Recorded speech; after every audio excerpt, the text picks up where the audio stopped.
Hey, welcome back to the channel. This is Christian. Today I want to talk about something that everyone is asking, which is how can I find a junior developer position, a junior developer job? Because if you're watching this channel, you're probably wondering the same thing. So I want to show you what you have to do to get a junior developer job, how to find it, and how to be a successful applicant. So please pay attention, because I'm gonna drop a lot of value bombs in this video, and I'm sure they will help you out quite a lot. So this is not some mainstream advice. No one really talks about this, or if they do, they don't really put that much emphasis into it, and they are just trying to make you feel good so you can watch more content, and you won't be getting any results. But if you are paying attention to what I'm gonna tell you right now, your life is probably gonna change quite a lot. So cool, let's get started. I want to tell you that there is no junior developer job, right? So let's get that thing out of the way as fast as we can. No one is hiring juniors because no one wants a noob. Everyone wants a professional that can deliver work and that can solve problems, and that you need to understand that the reason why you're hired is not because they want to do charity work. They are hiring you because they have a client, or they need to build an application for some clients, and those clients are paying a lot of money to get a service or to get a need solved, right? So forget about juniors. What you need to focus on is becoming a professional, becoming good at what you're doing. And the only way that you can prove this, if you are self-taught and you haven't and you don't have a computer science degree, is by having a portfolio. I've been talking about this a lot, and probably many other people talked about this, but the most important thing that you can have, it's a portfolio. I'm teaching front-end development, so I'm going to talk more about that, but this applies to any other field in software development. So if you are trying to become a front-end developer, you need to have a portfolio that firstly it looks good, right? And then it works in a nice way. So you don't need to be a designer, right? That's the job of the designer, to design the website for you. But because you are by yourself, you still need to make something that looks good, right? Then the way you are interacting with that application needs to be something that the user is expecting. So I see a lot of portfolios, and I saw a lot of websites and web apps from people that are trying to get their first job, and they look pretty crappy, and I definitely need instructions for most of them. They are not very intuitive. So make sure your portfolio looks good and it's intuitive. I don't want to read the manual to be able to figure out what I need to do to work with your application, if that makes sense, right? So assuming you have a good portfolio, assuming the code that you're writing is good, right, and it's not full of bugs, make sure you have another developer that's checking your code. This is very important, because you will get your code checked by other developers in your day-to-day job. I'm getting my code checked by other developers every day, and I check other people's code at work, and I check my mentees' code all the time, because it's one thing to have working code, and it's one thing to have readable code, maintainable code, and scalable code.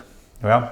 So make sure you have someone that's checking your code all the time, so that you are up to standards all the time. All right, the next thing that you need is a CV. I see many times a lot of people that are applying for jobs, and they have restaurant experience there, or accounting experience, or some medical job experience, but they are not really talking about their developer experience. And you might say, but I don't have any developer experience, that's why I'm looking to get a junior developer job.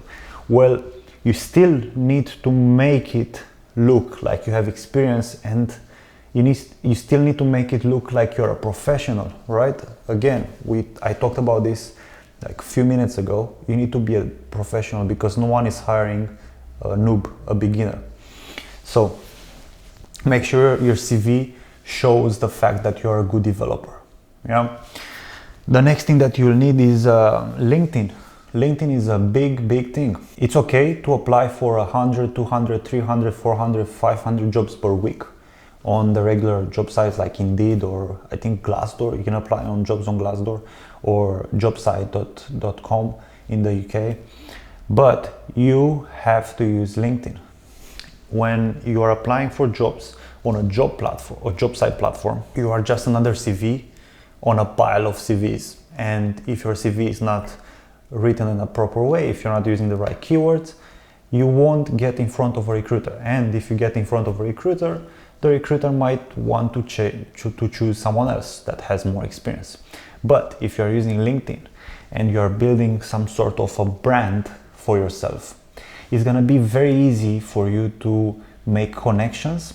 And when a friend of a friend needs someone for their company, you might get referred to that person because you are in people's vision all the time, because you're posting 3, 4, 5 times a day, right? And that means you will not get to apply for a job in a cold fashion, but you'll get there warm, right? The next thing is, I want you to know that you, because you have no experience, no work experience, no real life experience, you are not hired for your skills. You are hired for your potential. So what does that mean?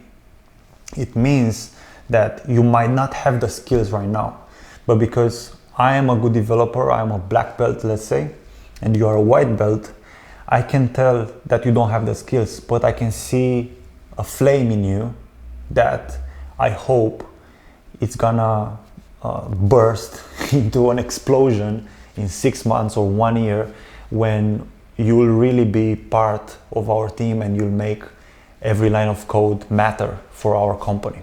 So I'm really looking for someone that, a lot of people are saying that, oh yes, I'm a hard worker and whatever, but you need to be able to prove that as well.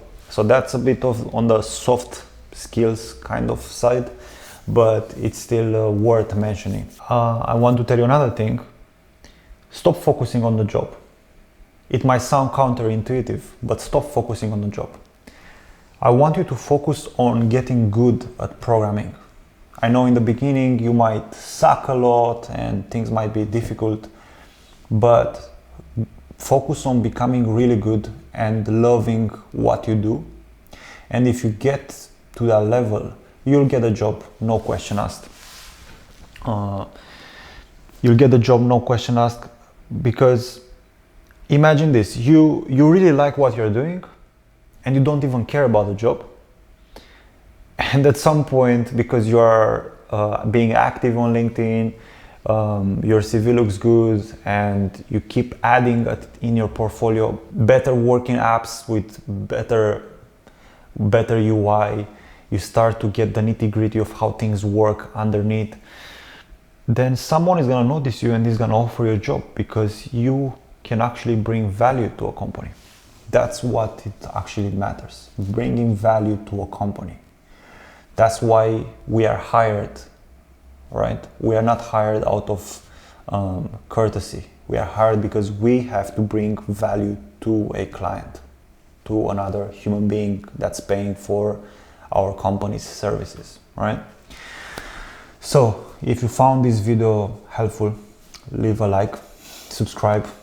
Then if you want me to actually help you, then you can use the link in the description, read what's on the website, watch that video, then apply for a free consultation call with me.